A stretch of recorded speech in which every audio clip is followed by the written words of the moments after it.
Welcome to all the folks who are logging into the call. We're so excited that you're joining us today. I want to say a warm welcome on behalf of the Harvard Kennedy School's Government Performance Lab. My name is Lars Benson. I'm joined by our Director of Homelessness and Housing, Carin Clary, to facilitate today's panel. As you're coming in, please feel free to just drop your name and your jurisdiction or organization and any information you'd like other folks to know about you in the chat. It's always great to see who is sort of coming in and joining us for these events. We have a great turnout today already, over 300 folks here to learn about some of these exciting master leasing programs. So as that continues to rise, we're going to get started.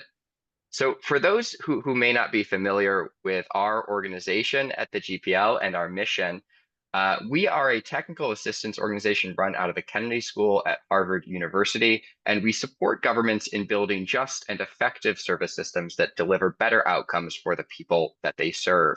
One of the key areas in which we do this is in homelessness and housing services.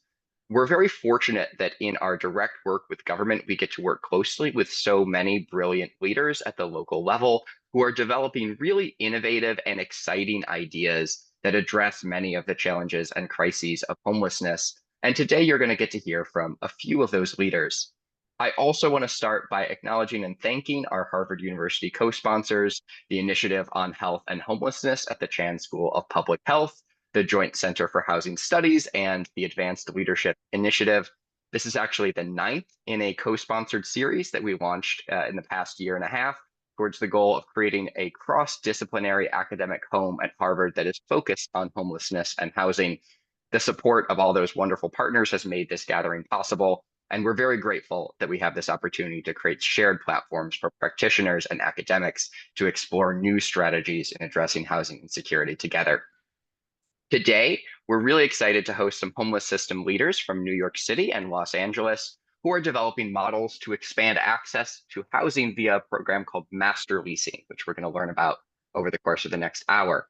To quickly introduce our panelists, first from New York City, Meghan Smith oversees permanent housing programs at the New York City Department of Homeless Services, where she collaborates with providers, the real estate industry, and city agencies. With over 14 years in public service, Meghan has held leadership roles at the Department of Human Services and at New York City's housing departments, supporting mayoral housing plan development. Trisha Dawson from New York City has spent her career developing programs for vulnerable populations, beginning with UNICEF Macedonia and later overseeing affordable and supportive housing at Catholic Charities Brooklyn and Queens. Now, as Assistant Deputy Commissioner at New York City's Human Resources Administration, she focuses on supportive and affordable housing initiatives. Thomas Wong oversees the Los Angeles Homeless Services Authority's master leasing efforts across the Los Angeles continuum of care. Since launching that initiative, he has acquired over 770 units of housing and built a pipeline of over 2,000 units from property owners. Previously, Thomas led street outreach teams at the People Concern, where he worked directly with unhoused folks. And of course, Kris Freed is Chief Executive Strategist at LAHSA, where she advances innovative housing solutions, including shared housing and master leasing. Previously, Kris played a key role in launching Los Angeles's family coordinated entry system and has managed large-scale programs with budgets of over $70 million in her work across LA County. Welcome to all our panelists. We're really grateful to have you here and excited to learn from your insights about master leasing and acquisitions. I'll pass things over to our moderator, Carin Clary, to share a bit on why we at the GPL think it's so important to be having this conversation around master leasing and the opportunities it presents to expand access to affordable housing. Great. Thank you so much, Lars. And thank you all for joining us today. I'm Carin Clary, and I'm the Director of the Homelessness and Housing Practice at the Government Performance Lab within Harvard's Kennedy School. Before I turn it over to our esteemed panelists, I want to set the stage a bit for our conversation today.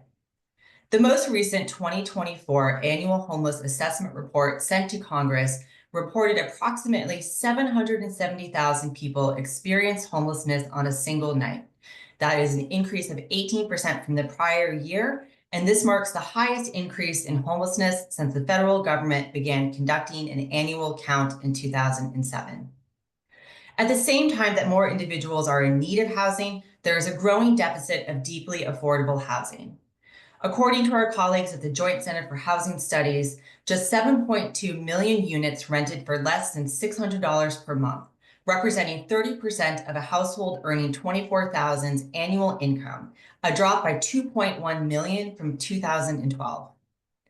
The answer to homelessness must include the creation of more deeply affordable housing. However, even with the funding, the political will, and the pipeline of planned units, often this is an investment in the future, with the actual timeline from award to people moving into units often being many years out. Cities with the immediate existing crisis of homelessness also need solutions that can be realized in much more aggressive and shorter timelines.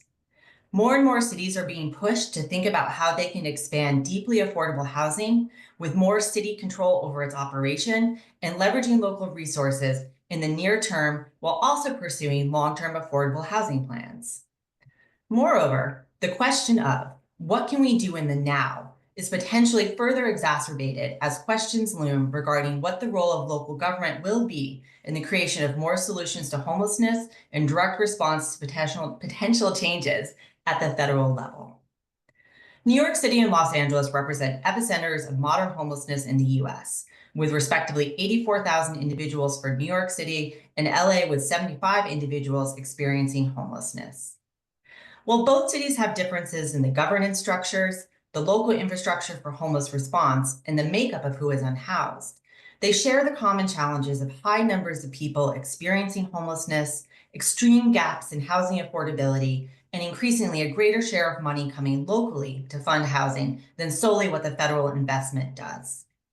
Today, we will spotlight on a specific approach to using more local social service or homeless response dollars to create more deeply affordable housing designated for unhoused individuals and within direct local control through innovative leasing or acquisition practices.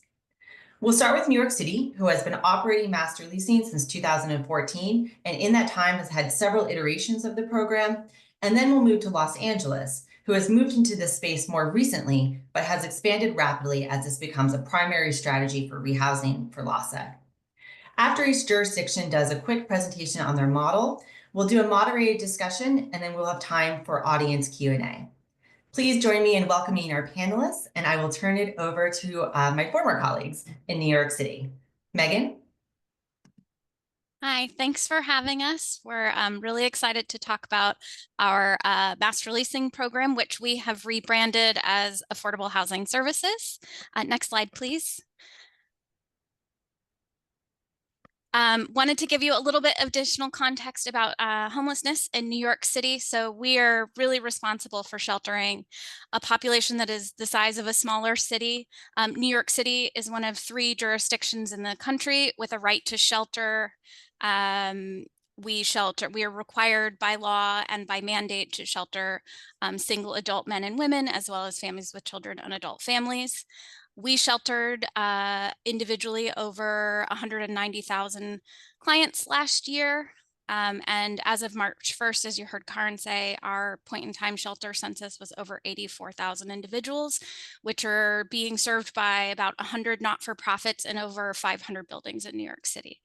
And to give you some housing context in New York City, I'm going to hand it over to my colleague, Tricia Dawson. Next slide. Good afternoon. So Meghan and I will do a little back and forth here. So for context with New York City, we have an extremely low vacancy rate. So right now, approximately 1.4%. And then the universe of unstably housed New Yorkers is significantly high. So in total, we're looking at approximately 575,000 extremely low households that are contributing more than 50% of their income towards rent. So with both a very low number of available units and a high number of households looking for affordable housing, the market's very tight. Meghan? Next slide. So we also wanted to give you some context of the tools that we have in our toolbox to do master leasing. Our biggest tool is what we call City FEPS, the City Fighting Homelessness and eviction preventive supplement, which we will say City FEPS because it's quite a mouthful. It is a unique tool that New York City has. It is a city-funded housing voucher. So in our previous fiscal year, we placed over 13,000 households with City FEPS, with over 18,500 households exiting shelter. And this program is quite significant. If you looked at City FEPS sort of as its own public housing authority, we would be doing the second largest rental program in the country with over 52,000 active voucher holders. We're second only to the New York City Housing Authority. Next slide. And so City FEPS was launched in 2018 by consolidating a lot of different voucher programs. It's allowing us as a city to be a little bit more efficient in how we're administering. And DSS, which is the Department of Social Services, subsidizes the difference between 30% of a tenant's rent income and the apartment rent. And many of you on this call will be familiar with that. It's really a standard case, standard practice with Section 8. So that's what we're following. We have a sample on here of a household of 3 with an income of $20,000 a year. The family paying, again, 30% of their income towards the rent, and then the city paying the remainder of the balance for the apartment value. And then you can see we've mapped out some of the eligibility criteria. So these are households who do reside in shelter who are street homeless. And there's lots of ands in here. Cash assistance, have a gross income at or below 200% of the federal poverty limit. And there are some work requirements with exceptions for household members as noted below with disability or over 60 or veterans. Next slide, please. So we just wanted to give you some context of really who we are looking to serve with City FEPS. So as of the end of February, there were about 56,956 households or individuals that are non-asylum seekers in shelter. 40% of those are eligible for subsidized placement. So they're either eligible for City FEPS, have a Section 8 shopping letter, or are eligible for supportive housing. So we have quite a pool of people that we can house using master leasing tools. Next slide. And so we very much appreciate that New York City has a lot of opportunity and a big spectrum of type of permanent housing that we can offer to clients who are coming out of shelter. So again, if you look at the spectrum in front of you, there's what we call limited aftercare. So case management after someone moves out of shelter into private market where there's vouchers, either public housing authority, like through NYCHA or the New York City's Housing Authority, or affordable housing that are set aside in our housing preservation and development, our sister agency who also does affordable housing, where folks are placed via lottery. There's limited care there. Then when you go into the red font, DSS Affordable Housing, that's us. And so here we have light touch services where, and I will go into more detail with the social services and operating a little bit later, but it is not supportive housing. And many of you on the call will be familiar with supportive housing with on-site clinical teams. The team that is going to be on the master lease affordable housing site is not a clinical team. And so when we're looking for placement opportunities for folks coming out of shelter, we do have a range of opportunities, and there's still limited opportunity for affordability. Next slide. So a little bit more about the history of master leasing. It was started in 2016 to end veterans' homelessness. There were 16 contracts that were all SROs or shared apartments with tenant-based subsidies. We've expanded that program. We've rebranded and we re-released in 2023 called DSS Affordable Housing Services. We shorthand call it AHS. And so we rebranded it and have what we call traditional and acquisition versions. So we have a tenant-based and a project-based version. We're really using our existing housing voucher resources to expand housing production. We're looking to take advantage of both new to market buildings as well as existing housing stock. Our contract awards in one contract vouchers, social service dollars, and the property maintenance and operations. And then there's we think of this as an important, piece in the spectrum of housing that Trisha just showed you, because there is a finite amount of resources for traditional affordable housing. There's limited tax credits, limited bonds, limited capital. New York City's Department of Housing Preservation and Development has a pipeline of projects that extend many, many years out. And so we think of this as an additional tool in the toolbox to get our clients out of shelter quickly. Next slide. So as I mentioned, we have two models. One is traditional. This is going to be a tenant-based model. The not-for-profit is going to lease the building from a private owner. Our contract is for 5 years. It also has a 4-year extension. In both models, there's a lease or an occupancy agreement, and tenants pay 30% of their income in rent. We pay for light touch social services. We also pay for maintenance and operations. In the traditional version, you cannot access debt service with that contract. It is too short of a contract for a bank to finance against. In the acquisition model, the not-for-profit is actually going to purchase the building based on the project-based City FAPS contract. Our contract terms there are going to be 30 or more years. We generally see a 30-year contract or a 40-year contract. It's going to be the same referral, tenancy, and service model and maintenance and operation as the traditional contract. The difference really is that the acquisition contract is going to leverage private debt because your contract covers M&O and your City FAPS rent are essentially your net operating income and can be applied to debt service. So basically the rent that is going into the building code can be applied to debt service, allowing you to the nonprofit to procure the building. Next slide. So a little bit more on the acquisition model, because this is our kind of newer version of this. The registered contract really indicates to a bank that we're going to pay rents for 30 years. We can't guarantee it. We say in our contract, subject to appropriation, but the banks are going to make a loan based on the strength of that contract. One of the unique things that's a little different than traditional affordable housing is that we can access the credit tenant lease structure, or CTL. They basically are lending because they see our contract essentially a bond, and that we're, quote unquote, we don't put this anywhere in our contracts, but that we're guaranteeing payment.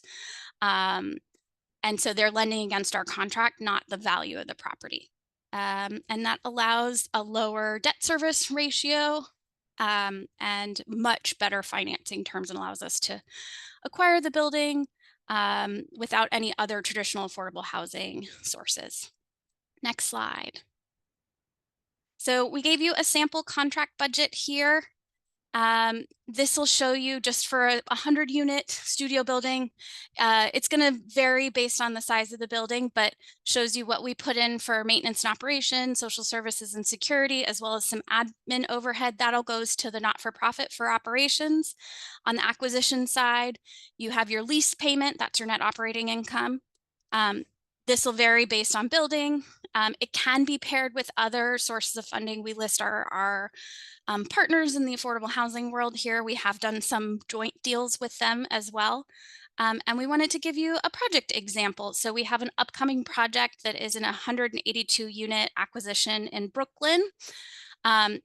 It's going to be about a $10.2 million contract a year. 5.8 goes to rent, 2.1 goes in services, and 2.3 in MO maintenance and operations. That contract is a 40-year contract. Next. And I'm going to pass it back to Trisha.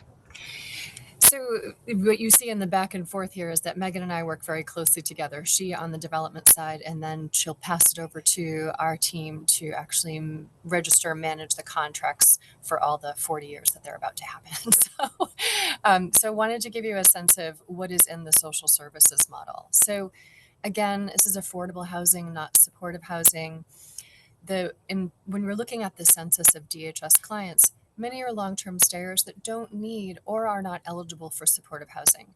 And we also using the coordinated assessment survey, which is our coordinated entry process, so that all clients who are coming into shelter do have an initial survey.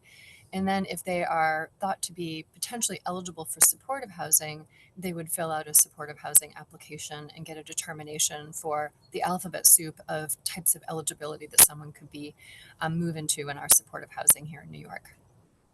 And then again, the DSS affordable housing gives us an opportunity to work with clients who don't necessarily can't necessarily tap into the private market on their own, and that they're not eligible for the supportive housing. So we actually are very thoughtful on language. We want to make sure that staff are called tenant service coordinators. This is not a case manager model. We want to make sure, and this part of this is making sure the nonprofit has language around this, and then it also can set the stage and the culture for what's happening in the building. So the focus for the staff on the social service side is independent housing, educating tenants around their rights, responsibilities, information referral to the local community, and then broadly engagement. It's one tenant service coordinator for each 25 households. And then again, the on-site services range partly depending upon the strength of the nonprofit. We really work with them, do a lot of capacity building to bring that out and make sure it's applicable in an affordable housing world. Next slide, please. And part of what we wanted to bring forward today for you is kind of the focus area of practices and where we're finding through all of the different iterations of this strength and practice and how we guide the nonprofits in working through this. And the top line is really important, that we're ensuring that the full integrated team understands that this is both a real estate transaction and service provision. Some providers are coming in stronger on the service side with less experience on real estate transaction. Others are strong on the real estate and need to understand more about this type of affordable housing and the services and how you operate that. So we make sure that, as it's listed here, all of the responsibilities, we want to make sure that everyone understands the income streams. So the social services team needs to understand what the rent is that's needed to the owner in a traditional model, or the mortgage payment to the lender, which is in the acquisitions. Everyone needs to understand what the scope, what has been negotiated with the property management, and what is the social services role. And then we're working very hard to make sure that there is ongoing communication between property management and social services. And this is not just passing in the wind and talking, but formal communication with systems and processes and procedures so that we, as the entity that's funding this, know that the communication is flowing. And then everyone is actively involved in rent collection and taking rent increases. So as the rent subsidies could go up on a year-to-year basis, there's a lot of involvement from each sides of the team. So on the traditional site, it's understanding, navigating, negotiating, managing the owner relationship. And then because these are tenant-based subsidies, managing and tracking every individual rent subsidy is a significant portion of the provider's role. On the acquisition site, there is maintaining and documents an internal QA process for the project-based rent subsidy. But it's really making sure here that everyone understands the link between the lender payments and the tenant rent collection. So wanted to give you a flavor of when we start going into process with a provider. I looked at the chat at the beginning. I do see a couple of our providers on here today. This is intensive and ongoing provider meetings where we're meeting 3 to 6 months before the TCO or the contract starting. And then we work 6 to 9 months after the contract starts. And this includes apartment showings and move-ins. We really ask that the leadership is coming from development, finance, property management, and social services on all of these calls. And then you can see below how we've focused out the property management, understanding the rent-up roles, timeline expectation, et cetera, which is your traditional understanding of property management. On the social services side, we're focusing a lot on active awareness of the provider's overarching obligations. And this is not always where social services teams put their energy and their focus, but we want to make sure that they understand because it impacts their work. And then for the finance teams, expanding their awareness to understand rent-up impacts and the timelines of that, the invoicing process and how it is directly linked to rent collection, and then also to tenant engagement. Next slide, please.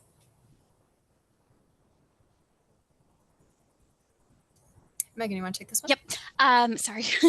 So for our estimated project timeline, we put our acquisition model here. So from proposal submission, we have an open-ended RFP on our website to kind of fully operational construction or loan closing. It's about 9 to 12 months, but we want to reiterate this project touches multiple teams across DSS, Department of Social Services, HRA and DHS, as well as external agencies in New York City that include the Comptroller, the Mayor's Office of Contracting, our Office of Management and Budget. It requires intense government coordination to meet those 9 to 12 month timeline.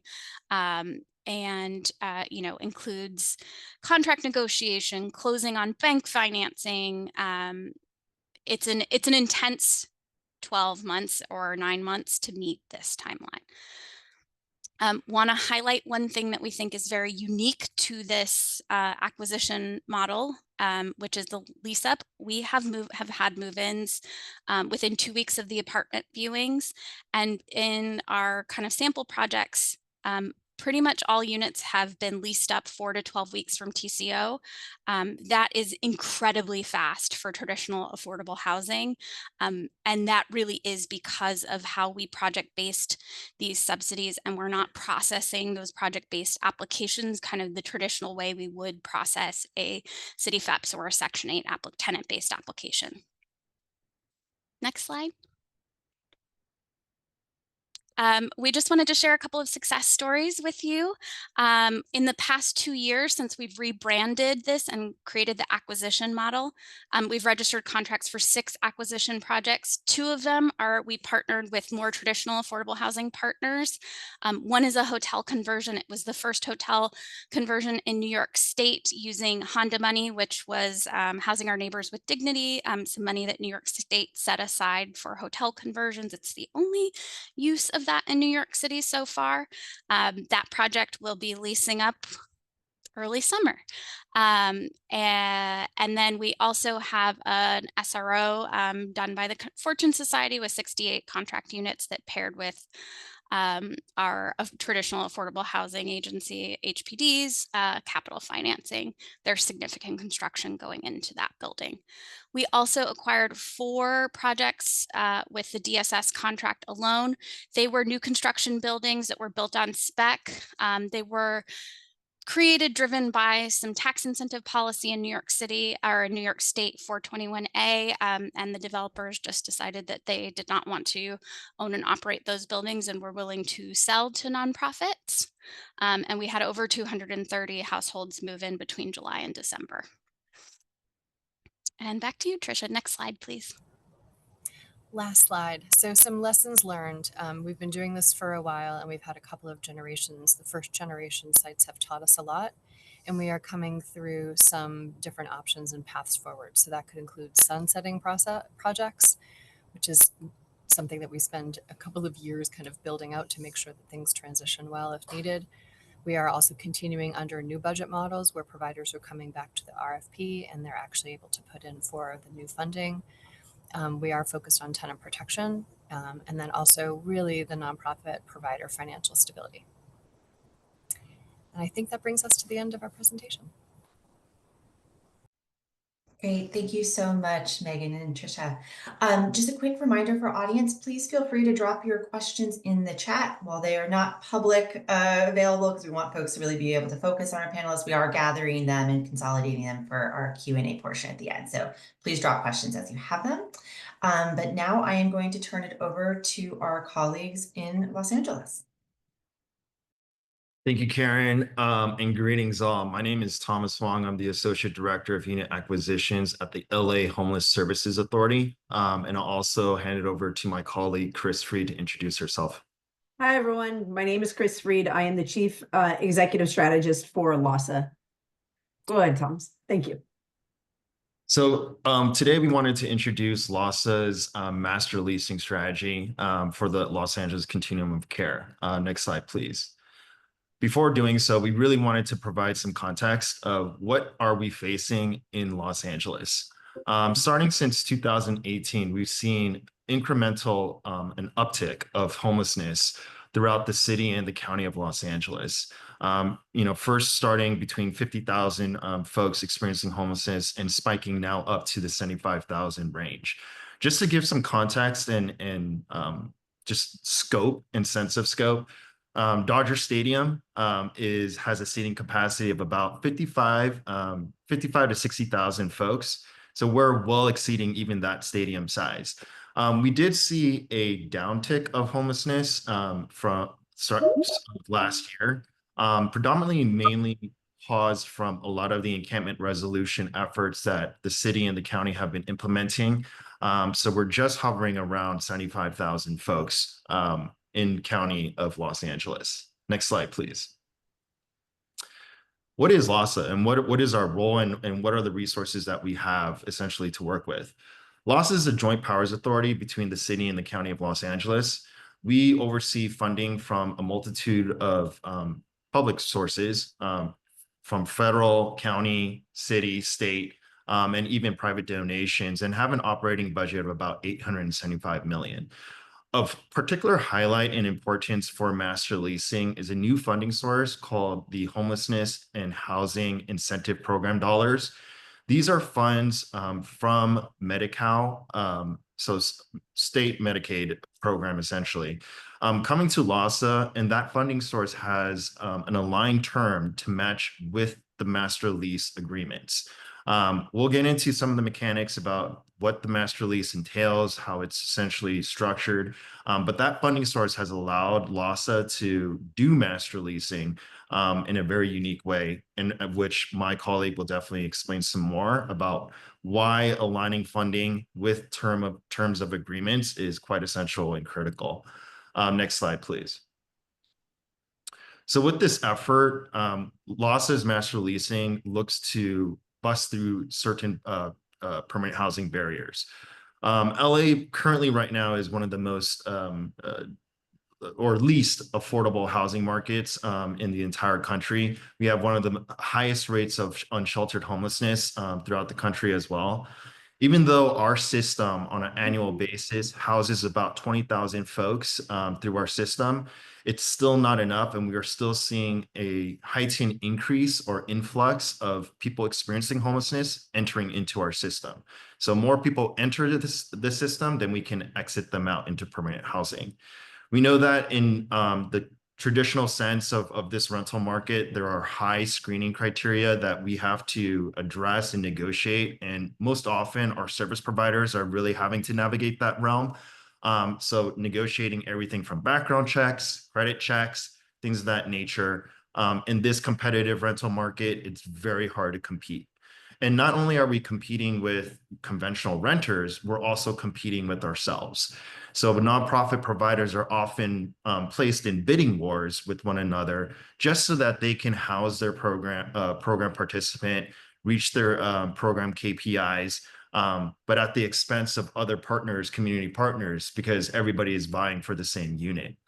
And then, of course, in that effort and with all those constraints, we're seeing resources go underutilized because of how strict and how stringent the rental market really is.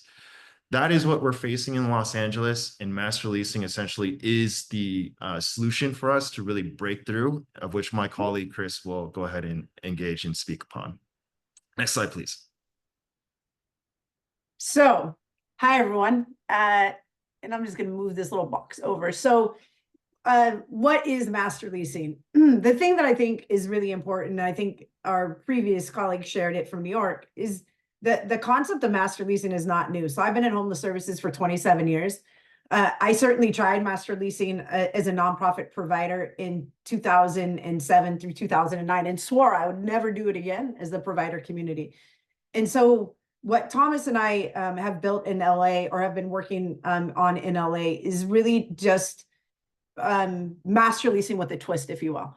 So a typical master lease, as we all know, is just basically an agreement, a contractual agreement between a provider and someone, and in this case with LAHSA, to become the quasi legal landlord, and then the ability to then sublease to others. And in our case, we're subleasing to our program participants.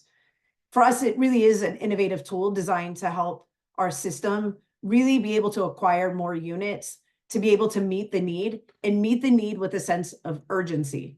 So grabbing and being able to get the units and then quickly be able to lease those up to people that are experiencing homelessness. The actual strategy really is bridging the public and private partnership, because we're working with private developers, developers that have not used any public funding to build their buildings. And we're using just existing units within our continuum to be able to then partner with the public sector to acquire those units and then lease them out to folks that have previously or are transitioning out of homelessness into permanent housing. And then, as I stated earlier, this is not a new concept. Master leasing is not new. It's something that's been around for a really long time. I think our goal here, though, was understanding really the nuance that the provider community and the challenges that the provider community had. So as I stated, in 2007 through 2009, as a provider, we tried, my former agency tried to do master leasing. And what we found was there was a couple of key components. One, our contracts are annualized. And it is really hard to enter into a long-term agreement with a provider, with a property provider, when we don't have long-term funding guarantees. So that was one. And the second component that made it really challenging from the provider side was insurances.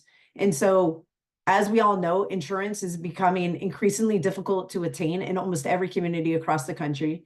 The prices are rising, especially when we talk about assisting individuals and or families that have previously experienced homelessness.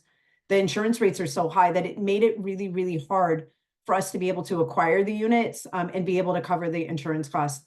And to cover the costs, again, associated with, if we didn't get funding for a second year or a third year, how are we going to be able to cover the cost?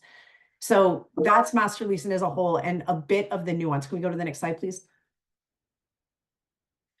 Again, as Thomas already talked about, one of the biggest challenges that we had in LA was really the in-system competition for the housing units that we had. And what I mean by that is, let's just pretend ABC organization and Thomas's DEF organization, and a landlord would call us and say, hey, we have a one-bedroom unit that's available. We want $1,500 for the unit, just making up numbers. And then I would say, great, we'll give you the $1,500, no problem. They would say, great, we'll give you a call back. And then they would call Thomas and they would say, hey, Thomas, we just talked to Kris. Kris was willing to give us $1,500. How much are you willing to give? Oh, $1,525. Great, we'll call you back. And as you can see, this perpetuates. It just goes from agency to agency. And by the time you're done, we're paying an extraordinary amount of money for a unit that otherwise would have gone for at least $200 to $300 less, significantly less. And ultimately, it's not impacting per se the system or the agencies. We have the ability to do this through rent reasonableness. The issue, though, is how do our clients be able to pay for the rent after our rental assistance, after our rapid rehousing assistance ends? So it really put our clients in a really bad position in terms of their the affordability. So we wanted to be able to garner and control the market a little bit more. As Thomas already talked about as well, is really around the background and employment checks and or other housing checks that our landlords require in order to acquire the units. And it has become so increasingly difficult for our clients to compete, not only with the general market, but amongst each other in this space, and amongst the fact that the providers are outbidding one another for a unit. And it's becoming more about what the unit will go for versus are people qualified and or meeting the threshold to get into the units. So we needed to do something a little different. The conventional method of housing search at one unit at a time, so taking one client to one unit at a time, wasn't moving our numbers fast enough, even though we had a decrease last year. And I will attribute that some of that decrease that we had last year really was relevant to the ability for us to bring on the number of units that we were able to bring on through master leasing. But we can't continue to keep looking for one unit at a time and then only getting people into those one unit at a time and expect to make a difference fast enough within our community. And then our housing market, the unpredictable housing availability makes it impossible for us to plan our budgets and ensure funding utilization if we didn't have this model that we've created kind of in place. So it was really important for us to try to develop something that spoke to what our provider community needed to be able to move people through our system much more quickly. Next slide, please. So what makes Lossa's master leasing approach very different? One, it's not a program, it is a strategy. The strategy facilitates space, quite literally physical space, for programs to essentially operate within. It accelerates housing placements by removing entirely the screening criteria. Lossa becomes the landlord. We essentially, by virtue that the program participant is enrolled in a housing program, they already qualify. So conventional rental housing barriers, those things completely gone. We also negotiate competitive rents. And this is, and later on in the subsequent slides here, I'll go over the mechanics, but we actually partner alongside with the local housing authorities in comping out our master lease projects. And then from that comp, we negotiate below what is rent reasonable. And that becomes the master lease rent. Additionally, what makes Lossa's master lease approach different is that it promotes a centralized support structure in how we support the system, right? So it promotes this centralization piece. I'll go into this in some subsequent slides and showcase what this means. But in essence, there is a structure where each entity plays a particular role and works together in a very singular, focused sense. So we have Lossa teams, we have on-site supportive service staff, security, property management. Everybody will play a particular role within this centralized vision of this strategy. Next slide, please. So we're going to jump right into this. We're going to go over some of the core components of Lossa's master leasing strategy. And again, some of the mechanics of it, and then also understanding its structure and how it incorporates itself into coordinated entry. Next slide, please. The core components of Lossa's master lease strategy, one, it's government backed. This is incredibly important, as Kris had mentioned. In conventional sense, most nonprofits had to take on the liability of master lease agreements. That is quite dangerous as a nonprofit entity, where these deals can quickly go under and put you out of business. So the fact that this master lease or Lossa's master lease is backed by the government, so fully financially supported by government, is quite critical. Government is not going anywhere. They will find a way to continue to operate, and that's important. Looks like we went a little too far ahead. If we can go back. So it's very important that government is involved in this process. It's also an efficient use of resources. We know that, again, a tremendous amount of resources go underutilized, and we want to ensure that through this strategy, those resources, particularly federal tenant-based resources, can be used to support permanent housing placement of folks within permanent housing units. It is also a centralized model, again, and this is important because through a centralized model, it addresses the in-system competition. It creates predictability and consistency in terms of actual permanent housing units. It clarifies roles in this very convoluted system in this work. And we approach those roles through a strength-based approach. Conventionally, again, nonprofit agencies would have to be experts of all domains. They would have to be the rental assistance administrator, the service provider, the property manager, and also now the master lease tenant.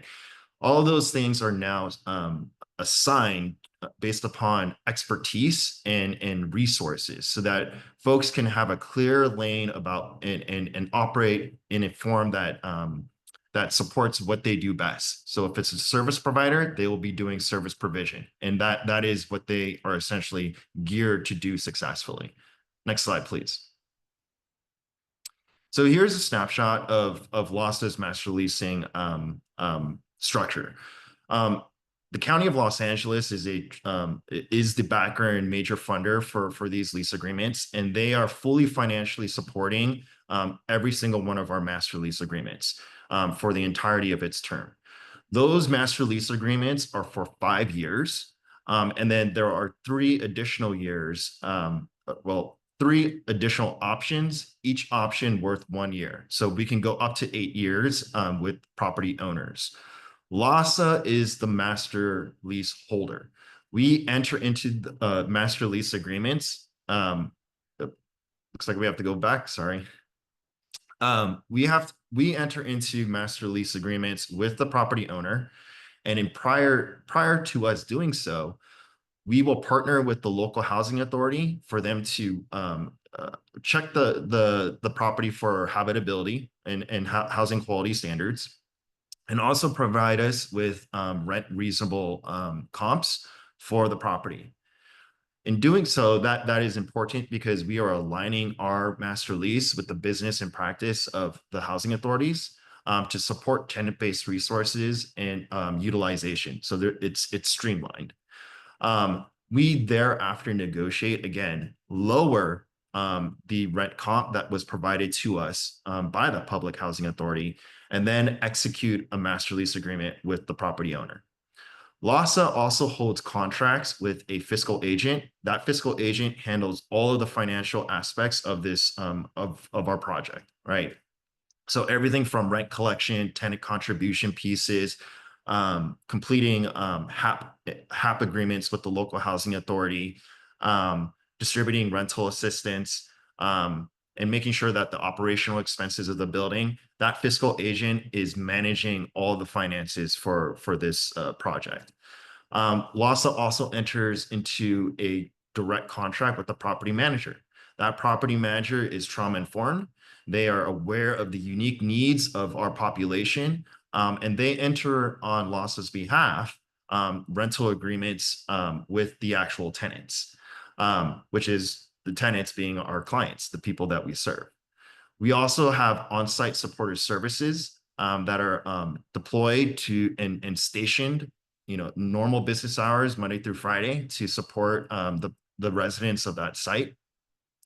And again, they're doing what they do best, which is supporting folks towards housing stabilization and retention. And then we also contract out with security. And security is there 24/7 to make sure that they are providing support, creating a safe environment. LASA is also now shifting into certain buildings to do LASA staff 24/7 as resident monitors to really ensure the overall stability of the site, supporting residents, providing crisis intervention support after hours, and making sure that we are just having eyes and ears and hands and feet, quite literally, at all hours, at all moments of operations for that particular project. Next slide, please.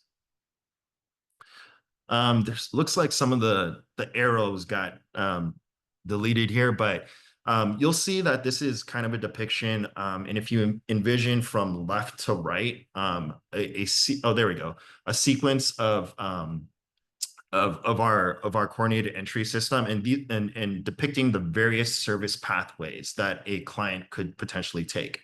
If you look at all the gold arrows, the unique thing about the master leasing strategy is that at any junction of the overall system, master leasing provides a service pathway to permanent housing, from outreach to interim housing or shelter, which can also mean motel stay, housing navigation, and even a transfer in place from once they are in a time-limited subsidy, which is Los Angeles's terminology for rapid rehousing. So folks can literally at any point of the system get into a master lease unit, and that's what also makes this unique, and actually what was primarily implemented as a solution for permanent housing placement for encampment resolution efforts here in Los Angeles. Master leasing served a critical role for that. Next slide, please. Go ahead, Kris.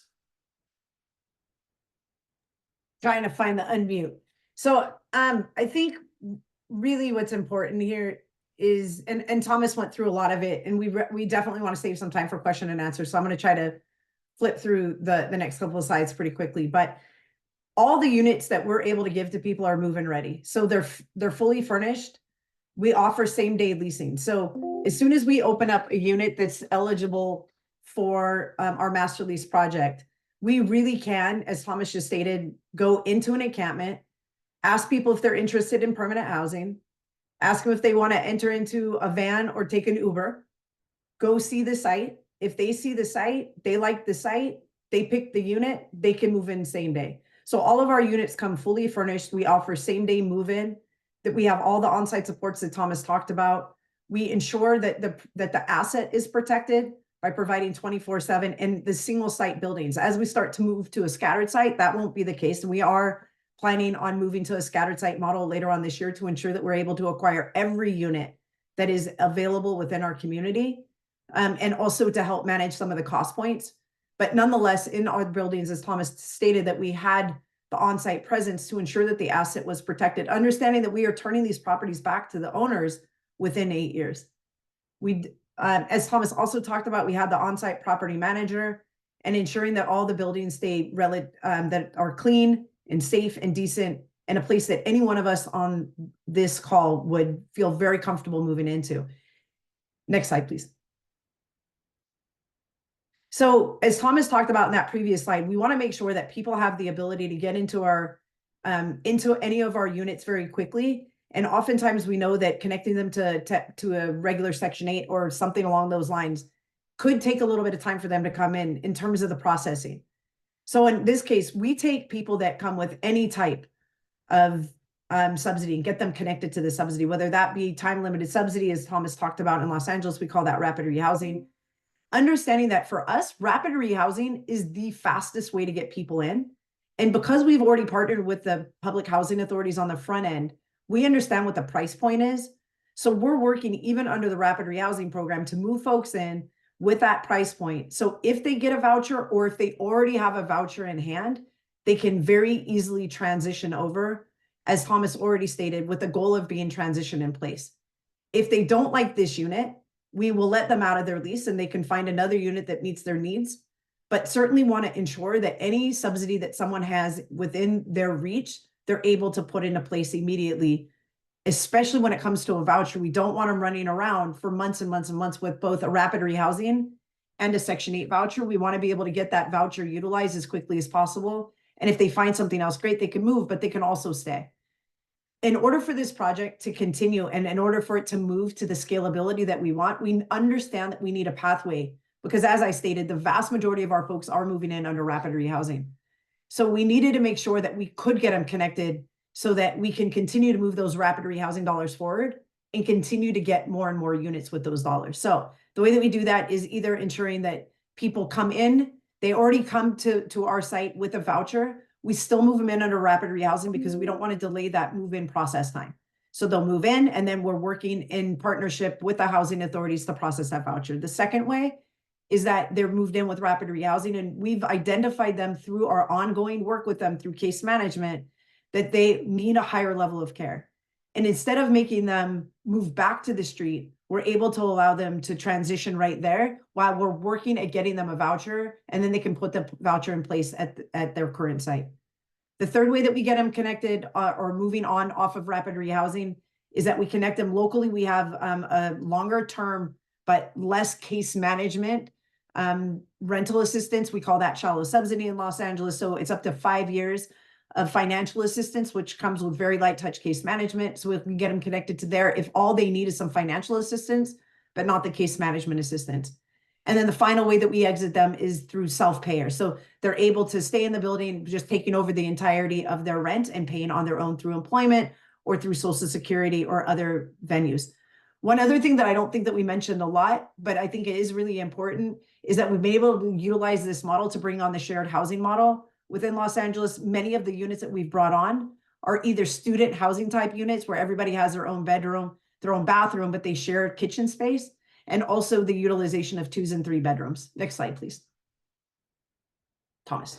So I'll go over this particular slide quite quickly, but the average cost of our master lease unit is about $2,431, so $2,431 per month. Here you'll see a depiction of the distribution of what that goes into in terms of operational expenses. So the master lease rent, utilities, repairs and maintenance, security, furnishing. The important aspect to point out is that that is about $80 per unit per day. The average cost for interim sheltering, just for instance, a motel unit, is about $121 here in Los Angeles. So you do the math, right? It's the numbers speak for themselves. This is an efficient process and an efficient use of public taxpayer dollars to move folks into permanent housing.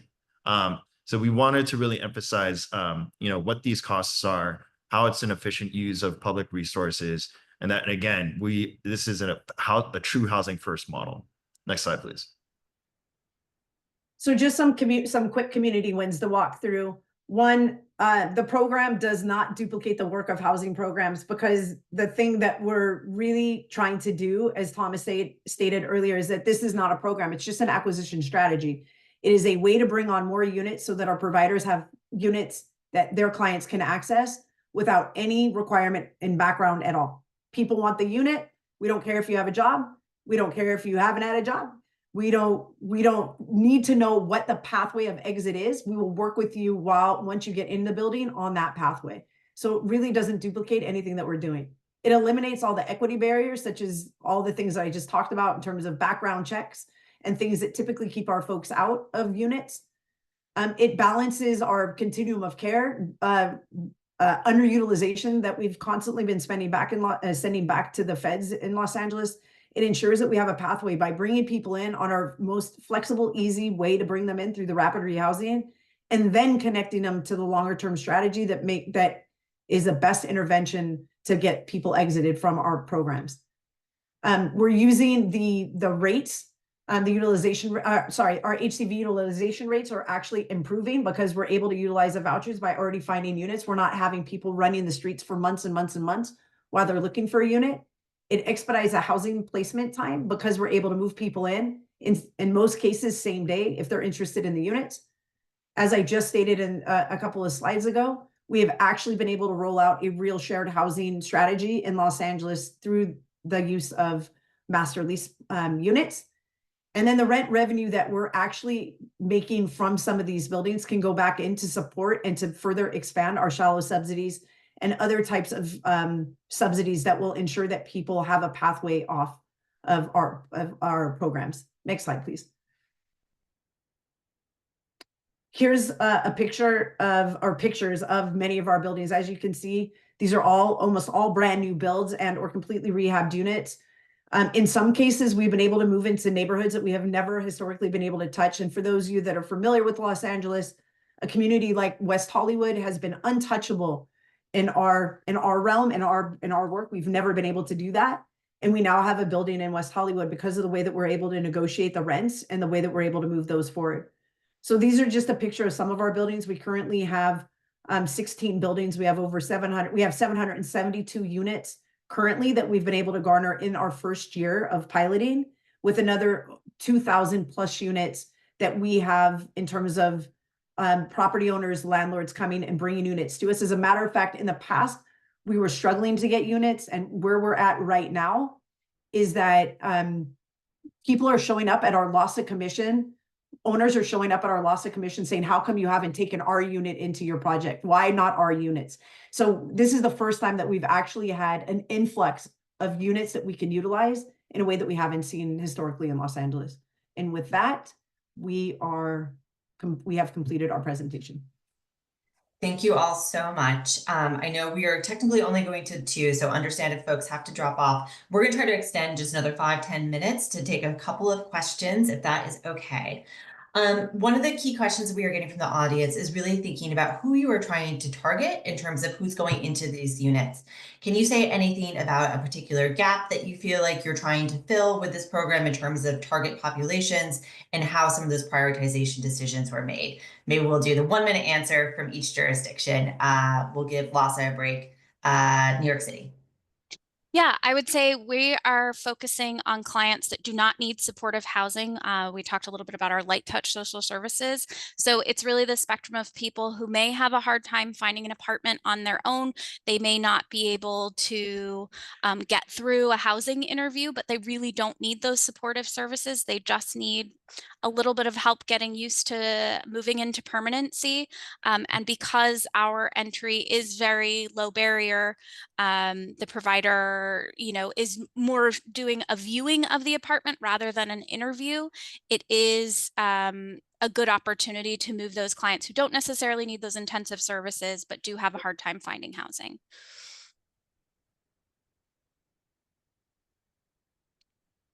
Go ahead, Thomas. Yeah.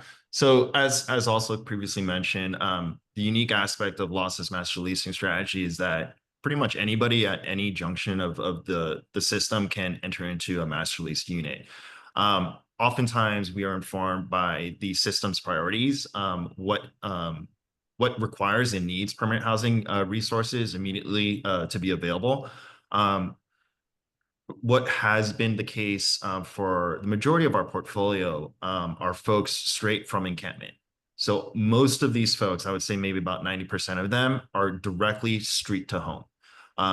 So now we are shifting some towards interim housing sites, motel sites for folks with vouchers in hand, understanding the circumstances with funding availability and utilization, the urgency there on the federal level, really prioritizing within our system utilization of those voucher resources. So that again is kind of contributing to the definition of this being a strategy rather than a program. The strategy adjusts to the need of the system. That's right. That's great. Lots of questions about where properties are coming from. Can you speak just a little bit about how you are prospecting sites and what that sort of division of roles or responsibilities is between the city identifying sites versus contractors or providers identifying spots and either bringing directly to you or coming in as a potential deal? We'll do New York. Sure. The providers bring us the proposals and ultimately the property, but I will say that in New York City, the development world and the affordable housing or traditional housing property owners are very aware of our program and are interested in it and want to talk to us about how the program works. Shockingly, you'd think we have such a tight housing market, there wouldn't be a ton of vacant buildings in New York City, but through this program and just our shelters as well, there are tons of vacant buildings in New York City that are interested in a contract. And so a lot of them are created by tax incentive structures, but they are out there and they are very interested in sort of what they view as a very stable contract with a provider in the city of New York. Ours is unbelievably the same as Meghan. We have more units than I think any one of us understood that we actually had. And when you have a product, and again, as we don't talk about ours as a program, but when you have a product that speaks to the needs of a developer and or an owner and or a property owner, manager, landlord, they will come. And I think we've developed a product that is that is palatable for them, that they can see their win in it. They get the guarantee for the long term, and so they are bringing their properties forward. So I would say in our case in Los Angeles, providers are bringing properties as well, our service providers that have engaged in conversation, but also the city, the county, and then again, as I stated, they're coming to our loss of commission saying we've got units. So they are coming at us from every angle at this point, and I can only imagine once we roll out our scattered site that it will be even more of them coming at us. But we have done very little marketing. But the return has been significant. That's great. I want to just use our last minutes to talk a little bit about lessons learned and sort of advice that you would maybe give to other jurisdictions on this sort of question in terms of the market. Has there been any unintended consequences in terms of offering this as a product, in terms of how it's changed engagement with landlords or sort of willingness or ability for people to directly market on their to market themselves on their own in the private market? New York. Trish, you want to go or you want me to take that? Okay. I think we definitely have seen some unintended consequences. I think landlords talk, and we have set sort of the floor for rents in some ways, which is bad. You know, we particularly on the acquisition model, once we did our first DSS only acquisition, that sort of to some felt like we had set the market and we were going to pay the exact same price for every building after that. That is not the case. We have disabused the market of that and are seeing prices come down a little bit now. But I think, you know, making sure that we're not the driving force of the market and that you're not seeing project-based city FEPs or shelter as your highest and best use when you get an appraisal is really important. And so we have made some programmatic tweaks and messaging tweaks to make sure that that is not the case, because we do not want to be the drivers of the real estate market. I know Thomas really wants to go in on this one. I just want to say one thing before he jumps in, which is very point well taken. I think in our community, we've been able to negotiate the prices downward with all of our owners. But the expectation around voucher payment standards, so the higher rate, they all want that, and they're all coming in trying to negotiate based on that rate. So I think one of the unintended consequences is how do we get them off of that rate, thinking that the voucher payment standard is the one that we should be negotiating down from. So again, we negotiate downward roughly 20% from the VPS, but we want to get it to what the unit really should be versus the VPS. But I know Thomas has a lot of other things, so I'm going to kick it to him. I 100% agree with that. I think there's absolutely opportunity for LASA's master leasing strategy to have deeper connections with the business operations of the housing authorities, how they determine those rents, and what that means for the entire region and community. Unfortunately, what we've been encountering is a lot of owner developers underwriting to those voucher payment standards, not actually being the true depiction of what that unit may be worth in that region.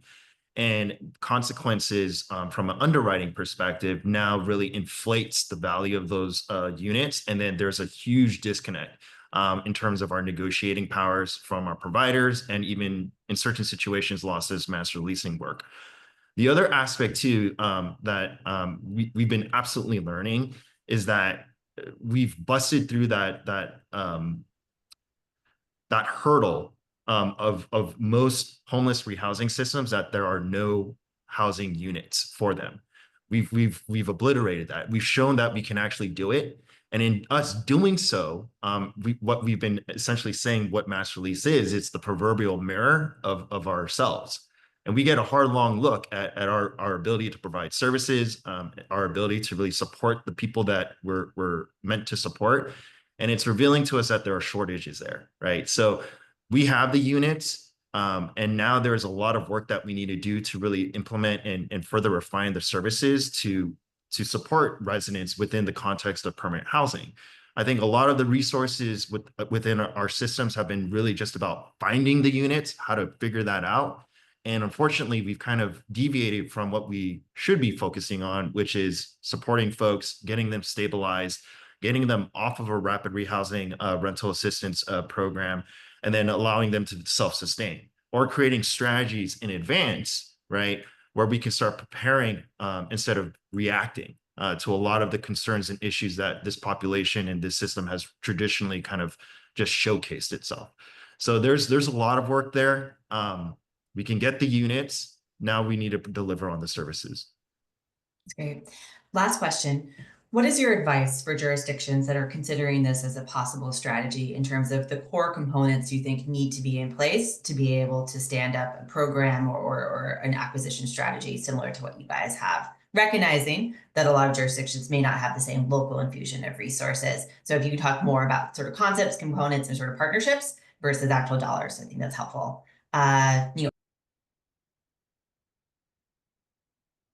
I think you have to have a real grasp on both the real estate side and the social service side. And I think one of the things that is wonderful about our program is Trisha and I kind of work on different ends of the spectrum. One of us has development expertise, one has the operational and social service expertise, and we're pairing all of that knowledge that we're sharing with our providers, and we are expecting and hoping that they bring that combination of experience as well.